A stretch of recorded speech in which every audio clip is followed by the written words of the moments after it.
Well, welcome back. We haven't been back for an episode of the RCP Family Podcast in a while, so I'm glad to be back again. I'm here with my three children, and we're going to talk about a light topic today. We're going to talk about abolishing the police in light of the protests, uprisings around George Floyd's murder.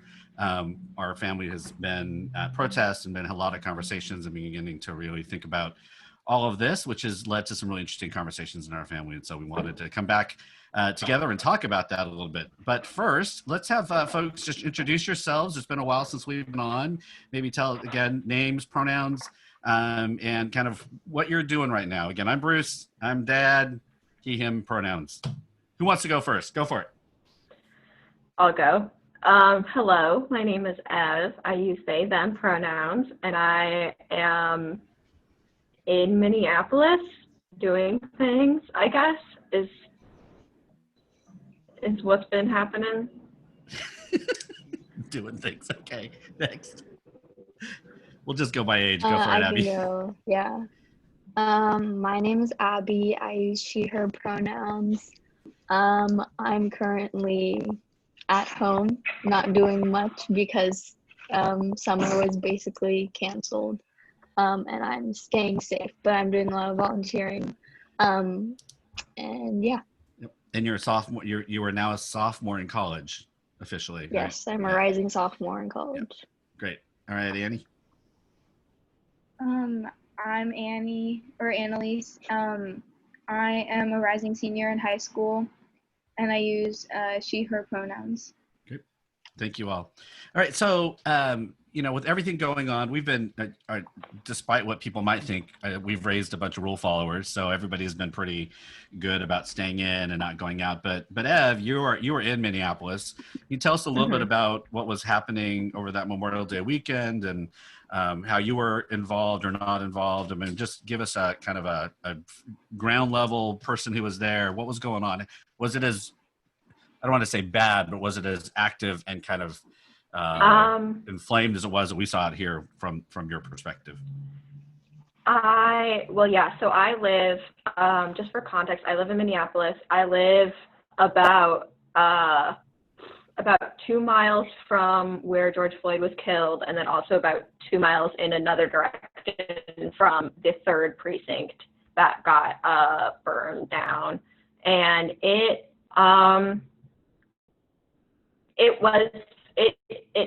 continues to be not crazy. The first week and a half or so when they imposed a curfew and when the 3rd precinct was burned and when there was I think it was the Thursday after George Floyd was killed, when the liquor store and the auto shop and the Target got looted.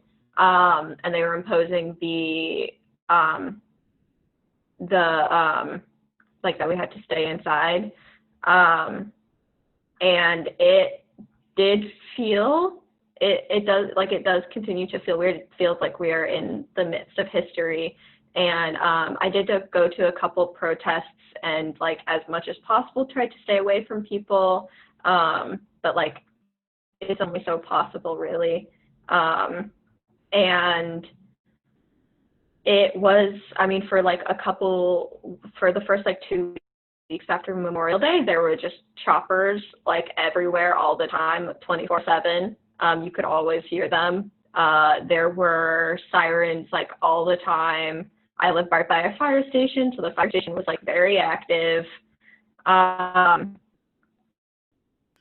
And I was going to say, as this is all going on, our family text messages were kind of blown up just because folks knew you were there. Everybody was really concerned. I mean, we left some stuff out because you had sent the parents, you had sent us a note about, I saw there was a shooting and then a crowd and I rode my bike away from that. And we were good choices. We didn't share that with the rest of the family. But you were, I know you were in before curfew. Was the residential area you were in ever feel like it was being threatened? I mean, we saw videos of the police walking down residential places as well. Mm-hmm. How was that for you?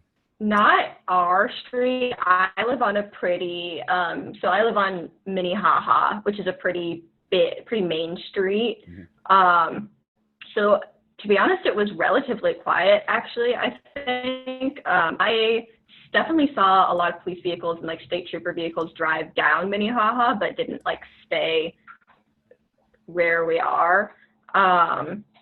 Yeah, I did ride by like the Wednesday or Thursday, and I did ride away from some gunshots, and like it's hard to tell sometimes when we hear gunshots and when we hear fireworks or when we hear a car backfiring. It's a little unnerving, but like I in this apartment do not feel like I feel relatively safe. That's good.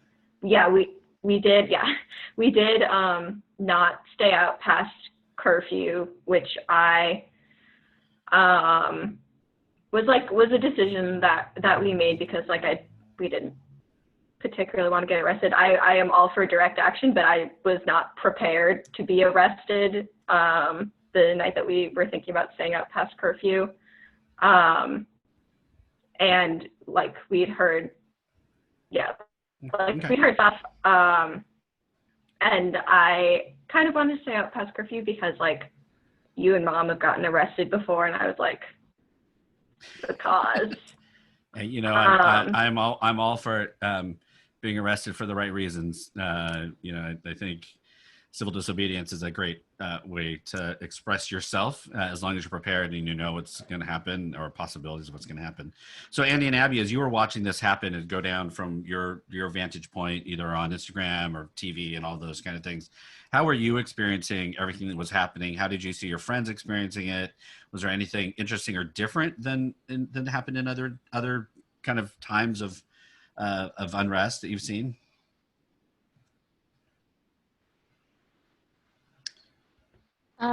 I can speak on it, I guess. I think in terms of watching it on social media, what kind of surprised me the most as different was that just like the number of celebrities who are normally silent on issues like these, or just like any social justice issues, who are normally silent, they were actually posting about it and trying to create some kind of conversation. And I think similarly, a lot of my like white classmates in high school who normally either I felt like had said problematic things or just kind of stayed out of conversations in a problematic way, they were also posting about it, which I thought was different. Yeah. How about you, Annie? What about your friends, your community? Were they active, not active? I think it was pretty active. I didn't necessarily was like surprised by that many people except for like the celebrities talking out, but yeah, it was just active.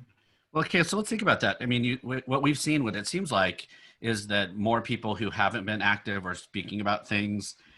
This is their woke moment, and so sometimes you watch that stuff and you're like, all right, do you really understand or do you know what's going on? Like, is it now for some, it's like, if you don't say anything, what's that about? And I mean, have you sensed that even the celebrities or friends, like, do you think they mean it, or do you think it's it's now the cool thing to do, or how, like, do they want a parade, or do they what's the sense of how, because it feels like there's a movement and everybody has to enter it at some point. So I don't want to dismiss people who are coming into it and seeing things for the first time maybe, or being willing to, but what's your sense of how people are gonna stay in this long term?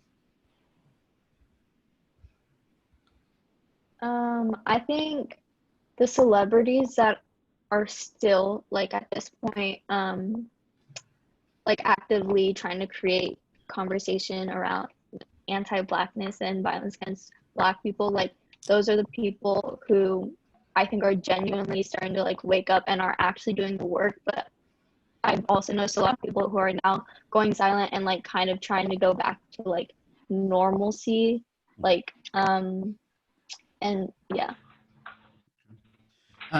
Well, let's just jump to what I wanted to talk about with you all a little bit today. Was about this police reform and conversations about reform versus defunding versus abolition.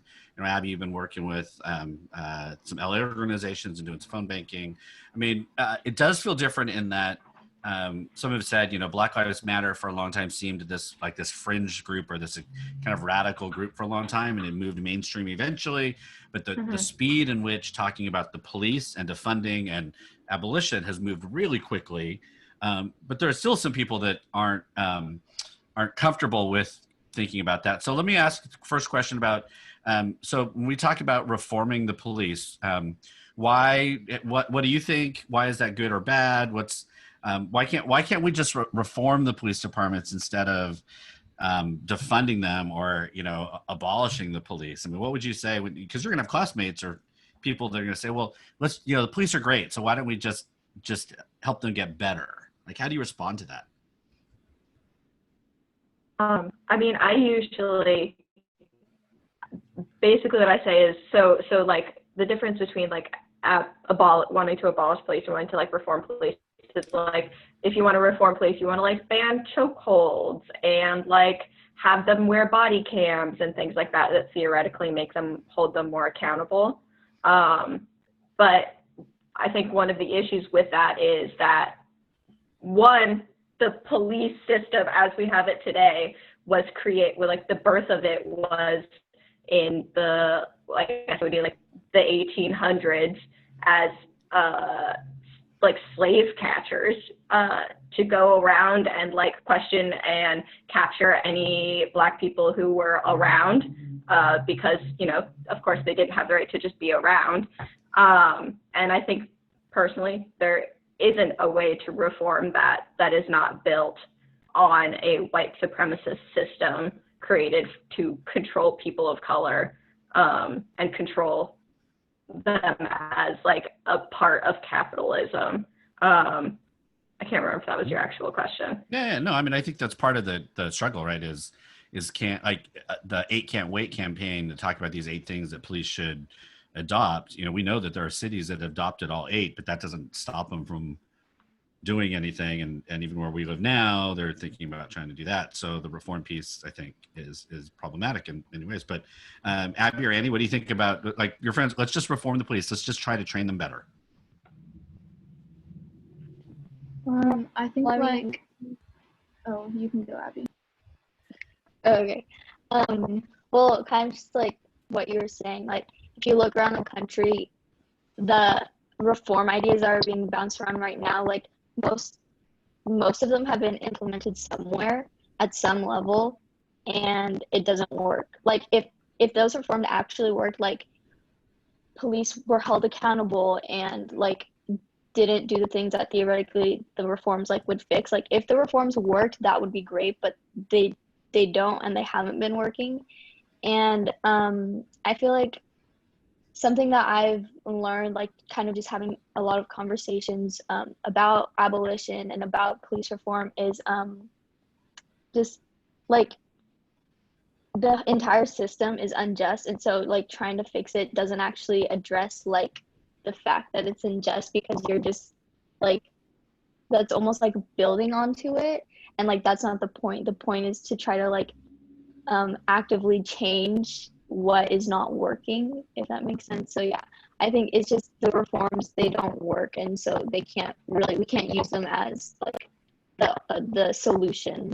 I want to get back to that systematic thing, but Annie, what were you going to say about the reform piece? Yeah, that's what I was going to say. Yeah, so let's talk about the systematic racism and the police system being built on slave patrols and what that was about. So, I mean, you know, some would say in our political arena that it's not systematic racism. It's one bad apple. It's one, you know, nobody, what's the phrase? Nobody hates a bad cop as much as a good cop. And I think there are probably good people in the police department who are, you know, are good human beings, but they're, you know, so how do you convince people, or what do you say when folks like, it's not everybody though, it's not systematic, it's really just these few people that behave poorly? Well, like I took a law class this past year, and they talk about the cop mentality, and it's that you're cynical, you're like, you assume the worst, you act like you take action first, and that's not really what you should have when you're trying to what the police are trying to do is like protect the community, I guess, if that's what they're meant to do. But if you act before you think, and if you assume that someone is bad, then that kind of defeats the point of protecting the community, because you're criminalizing the community when they're the people you're supposed to be protecting. And also that it's an accepted thing that the main issue police have is living in a multicultural society. Like, that's what is written as, like, that's the main issue cops confront, and that shouldn't be the issue. Like, the fact that someone doesn't speak English shouldn't give you reason to kill them. Like, that, it's like those type of things. The main problem shouldn't be that you can't understand different cultures, that you can't understand that there are different like types of people, different skin colors, and that doesn't like create a divide for you, I guess. Mm-hmm. Great, thanks, Annie. Yeah, I mean, I that's great. The other two of you, anything want to say? I mean, about the systematic, because I think there are folks that like they have friends who are police, they may have relatives that are police officers. Mm-hmm. And so what you're saying is like, oh, they're racist. Well, they might be, certainly, but also like the system, though, what is about. So when they're saying, but you're talking about my uncle who's a cop, right? Is he a racist? And again, maybe, but maybe we're talking about the system. So how do you respond to folks like, but my uncle's a great guy. Like, it's not him. It's just bad cops. I guess I would say, well, there's the one thing where is if a good cop sees a bad cop do something and doesn't say anything, then you have two bad cops. Because that is. Yeah. Or if you know there are four bad cops and 2,000 don't do anything, all of a sudden you have the whole police force. 2,004 bad cops. Yeah. Yep. So there is that, like, it's not like, it is about the individuals, but it is also about like the society that we have created that allows cops to not be held accountable because their records aren't released and they are not charged, whether because they legally can't be charged or because the DAs like don't, or not, I don't know who charged cops, but like the people who would be doing that aren't doing that. It is part of a system that incentivizes cops to make their quotas by either arresting or like confiscating property and not having to give it back, because it's hard to get stuff back from the police because they are incentivized to keep it. It also is like, where is the most police presence? Like, where is it easiest for police to bust people? It's like there's the system's built where many things. The police, like communities are being policed. Like where we're living now in Palo Alto, we're not a policed community. I mean, there are individuals that are certainly policed, but it's not as if they're coming into Palo Alto looking for crime. Like, and so this cycle where in other communities, in EPA, in East Palo Alto, they're policed still probably a little bit more, or they used to be. It's changing there too. Abby, what about you? As you're talking with people, you're doing your phone banking, and are people questioning this idea about the system itself, or are these most of the people that you talk to are on board as well? And I mean, when folks want to talk about the systematic nature of this, how do you respond and help them understand? Well, most of the like phone banking that I've been doing in terms of like this subject is like actually text banking, and mostly it's like people that are supportive. So, but just kind of talking with friends, it's kind of been difficult because especially if someone has like a family member, because I mean, the way that I was kind of trying to explain it is like maybe your family member as a person is not a bad person, like is a really good person, but as a cop, they are a bad cop because there are no good cops, because they're willingly participating and benefiting from a system that like what we've been saying is like based in racism. And so like there cannot be any good cops because they are benefiting from the system that is hurting people in this country. Well, that's a good segue, right? So, you know, through our conversations and through some reading and research, I've certainly jumped onto the abolish the police kind of bus and involved in some organizations now. And, you know, there's Presbyterian church organizations that are now really partnering with Black Lives Matter and some other places that are talking about abolishing the police. But so as you think about this, that freaks people out. Let's just be honest, right? Because, you know, I kind of think if you see the police as protecting you and then you're saying abolish the police, then there's your protection. But as we know, most people, brown and black folks, don't, that's not their experience. So, I mean, have your friends, community, have you seen this kind of conversation around abolish the police, that it feels so radical, but yet it doesn't once you start to read a little bit more? 8 to abolish is the, I'll share it in the show notes. But so let's talk about this abolish the police thing, because a lot of people don't like the idea. Like, we got to have cops. We got to have police somewhere. Like, who's going to do whatever? And I don't even know what that is. But when you think about abolishing police, what do you think about? How do you think your friends are going to respond? Why is it so scary? Let me ask you that. Why do you think it's so scary for folks to hear abolish the police? I mean, I think you go, Abs. Okay. This is 100% not my idea. It's just something that I heard from one of the Justice LA meetings.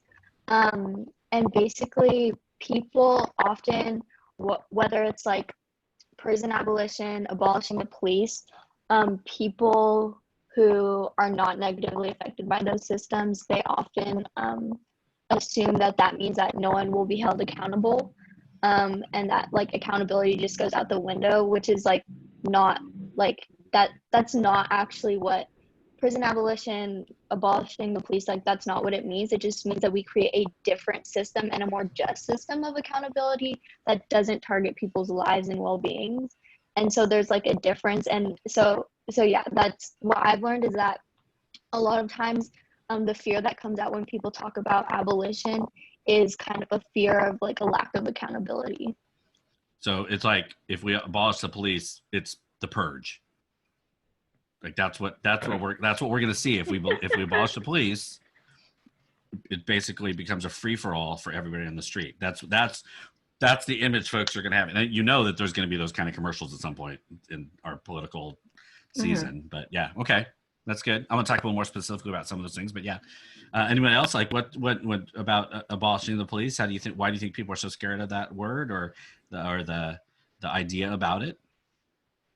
I mean, I think people are so scared of it because abolishing the police sounds like such a definitive, like not like it's a big step, I guess, because police are here and we would like them not to be.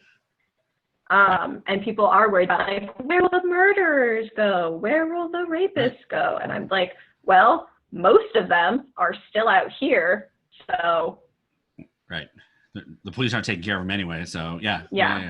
So I mean, Annie, as you've seen, your friends, high school people, that kind of age demographic, has there been much conversation or buzz around abolishment at all? Or has that been something folks have been talking about, or is that still a little too far out for folks?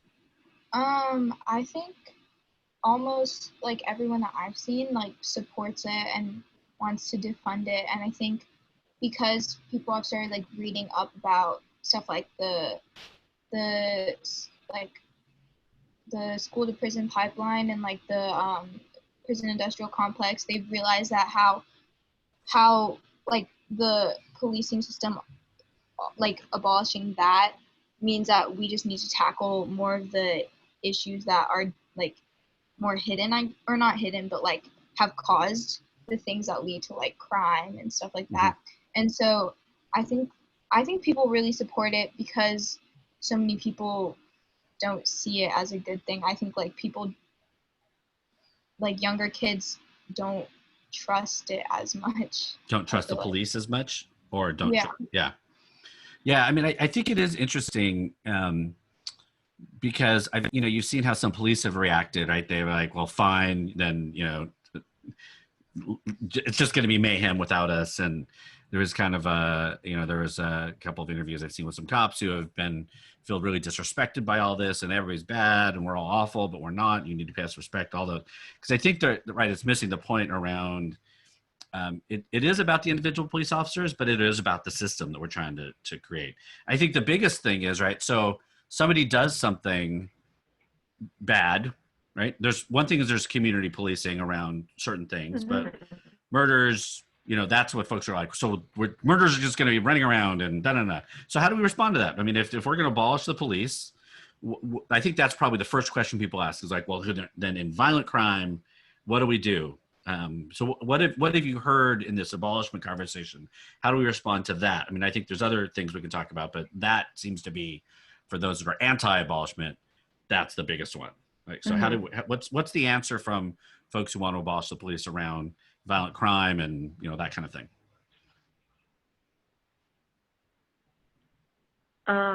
Well, first I'll say I'm definitely not an expert. Everybody should go look up something by Angela Davis. She wrote a book about this whole thing, and it's still live and super cool. And came to McAllister once and told me to stay in school. That's right. So good I'm for a Angela fan. Davis. Yeah, thanks, Angela Davis. But I would say that a lot of the things that are like, where will the violent people go? Is that I can't give you a number, but like a lot of violence and violence acts comes out of places where people don't have what they need to survive or to thrive. And so what happens when we create a society where people don't have to hold up the corner store for $100 because they can just get enough food and they can just live somewhere and have health care? So it's like not even just about abolishing the police. It is part of this larger movement to create a society where people don't need to go do things in order to, like, out of necessity. Mm-hmm. Yeah.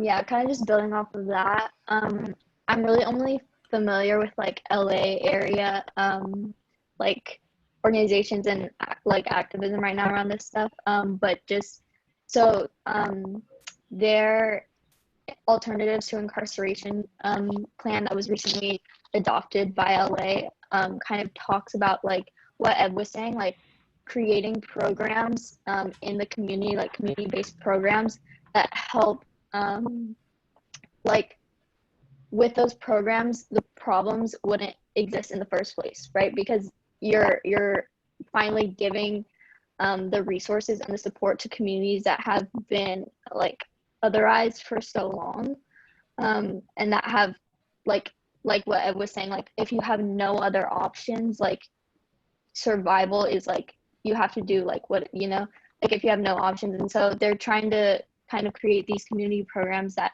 give people options and give support to communities that historically have gone without any support. Right. And I know we had some conversations about, we in our family have had loved one murdered, and the person was convicted and is in prison now. And that really difficult conversation, or when folks do commit these violent crimes, how do you begin to, what does punishment look like? And then to flip that, instead of focusing on the amount of money and resources we put into keeping people and caging people, what if we flipped that and got ahead of the curve and figured out ways to mental health and education? And if we spent the same kind of money on that, then we would have a lot less folks to incarcerate. So, I mean, but let's just talk about, why do you think, when we talk about, part of the abolishment is around incarceration, who's fighting that? I mean, why do you think people don't want, this is a question that we've all talked about, but what's the benefit of having a large prison industrial complex? Like, I think that people who are who don't see an issue with the prison system are uncomfortable with the idea that Black and brown communities will be able to live as freely as them. And they're just uncomfortable with their, place in society being disrupted by any point or by anything, and possibly being either having to actually interact with these communities and having to unpack their own bias within them and their own racism within them, because a lot of people won't admit they're racist but will go out and be racist. So yeah. Yep. Great. Thanks, Annie. Others, Ev? I'll also say for the people who are not in jail, there's a lot of money in keeping people in prison. The whole idea of for-profit prisons just blows my freaking mind. Right. Because their business relies on the fact that people are getting arrested and jailed for non-violent crimes, for minor things, and people can't seem to understand that there's maybe a connection between that and between not wanting reform. And also there is, for the areas where prisons and jails are, felons can't or lose their right to vote, which is bad for one. But they still get counted in the census for where they are being incarcerated, which basically artificially blows up the importance of these mainly white communities where there are prisons that are mostly Black and brown bodies. Right. So they get to count their population is greater because of the prison, but not because of anything else. And they don't. But they don't get a vote. Yeah. So Abby told us this quote though about private prisons, and the percentage is not as high as we as we maybe thought, but that it's also just about the prison system too. Abby, what was that? I can't remember what the percentage was. So private prisons actually only make, oh gosh, I don't want to get this wrong. It's either 6 or 8%. It's 6 or 8% of the, so the biggest population are state prisons. But kind of just bouncing off what everyone was saying. I think also, especially prisons and the criminalization of Black and brown people has allowed a lot of white old politicians to gain very easy political points with other white conservatives. And so I think that's definitely a reason why people, or white politicians at least, were pro prison industrial complex. Yep. The Law and Order platform is always a definite one. All right, this is great, you all. I just kind of wanted to make sure we chatted. So here's your last question before we go into what are you reading, what are you watching, what are you listening to? That I do with all of my guests on all of my podcasts. So if you wanted to say one thing to folks who are listening about abolition and why they should consider it, or why they should think about it more seriously, what would you say to them? Yellow squares are on you, Ev. Go. If they're trying to learn more about it. The question is, why should I even think that abolition is a possibility? What convinced me? Just what'd you say to me if I'm just thinking about abolition? I mean, I'm not be anti or not, but is it so crazy that we can create a society where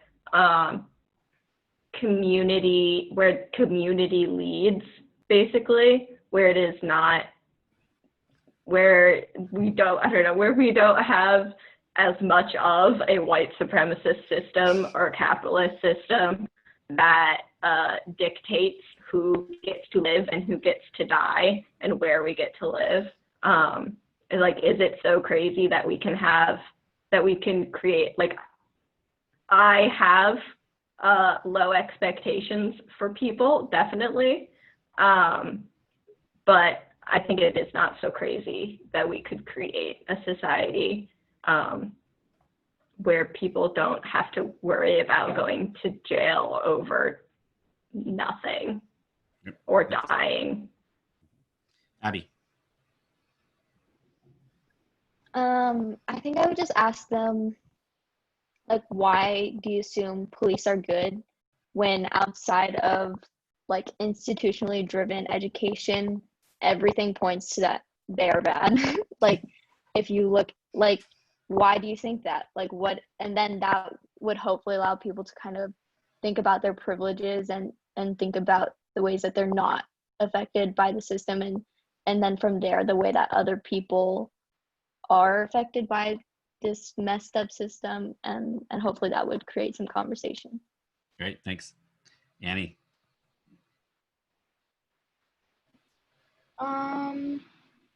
Yeah, I guess I would just say think about, I don't know, just try to, I guess, turn into yourself and think, what biases do I have? What biases have I seen other people have? And think about how a prejudice and a bias is deadly when someone is in a position of power, and it's even deadlier when they're holding guns, when they're only trained for like 60, like when they're not trained that much. And just think about, like, you know, your own bias may cause you to like cross the street or someone when you see someone that you're like scared of because of the color of their skin. But for someone who has a gun and who that might cause them to shoot someone, like there's a difference. And so you need to like think, like, how would that affect me? And also just who is driven to policing people? Like, what kind of power or construct do they have within themselves to be like, I want to be able to be the enforcer of a law? And think about able the people that are drawn to that kind of mentality are not the best people to be Great. I guess, like, just helping the community, being in the community. Mm-hmm. Cool. Thanks, Annie. All right. Last question for what are you reading? What are you watching? What are you listening to? Ev, go for it. To shoot someone, like there's a policing people. Like, what kind of power? And I am watching. Go for it. I am watching. We just finished watching She-Ra, Princess of Power on Netflix. Which I would, don't look at me like that. Original one? The original one? No, the new one. Oh, they made a new one? There's a new one that just finished. Queer creator. I don't care about the original at all. But this one is sweet and teaches you about friendship and communication. And there's lots of queer characters in it. And it is a nice burst of serotonin if you're needing it. I am reading Outlander, the series by Diana Gabaldon. I'm on the last book finally after a year. What am I listening to? I am listening to Long Distance, which is this Filipino podcast about the diaspora. Which will make you cry and also help you with your Filipino accent. Abby, what are you watching? I know what Abby's watching because we watch too much TV. Yeah, TV with my dad.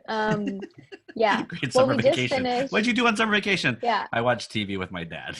A lot of TV with my dad. Well, we just finished Mindy Kaling's 4 Weddings and a Funeral series, which was really good. I thought that was really good. Yeah, I think it was the last thing I watched. And then right now I'm reading America is in the Heart. And I'm really proud of myself because this is the furthest I've ever gotten in it without giving up. So yeah. And then I'm listening, this is kind of dorky. I'm listening to my like 2 songs on repeat right now are both from soundtracks from TV shows. One is called Sooner or Later from the Eddie on Netflix. and the other one is called Out Loud from For Weddings and a Funeral. Okay. Yeah. Annie, listening to, watching, reading. I've been watching The Bold Type, and I'm reading Sister Outsider by Audre Lorde, and it's like a collection of her essays. And then listening to, I guess I've been listening to the band Haim's their new singles and albums coming out. So Ben Heim is one of those groups that's not a person? No. It's the band. It's called Haim. Oh. It's a group. Oh, okay. I would just say that Annie is, I will think, is doing the most reading out of any of us. It's like a book a day you're reading or something, right? I mean, it's wild. Anyway, all right, y'all. And thank you for hanging out a little bit and talking about the cherry subject of prison abolition and defund the police. It doesn't have to be dreary, just for a brighter future. I'm wondering if there have been any other family podcasts out there that have the topic has been defund, abolish the police. I think not. Good job, us. All right, you all. Love you, love you, love you. And folks, thanks for listening, and we will see you next time.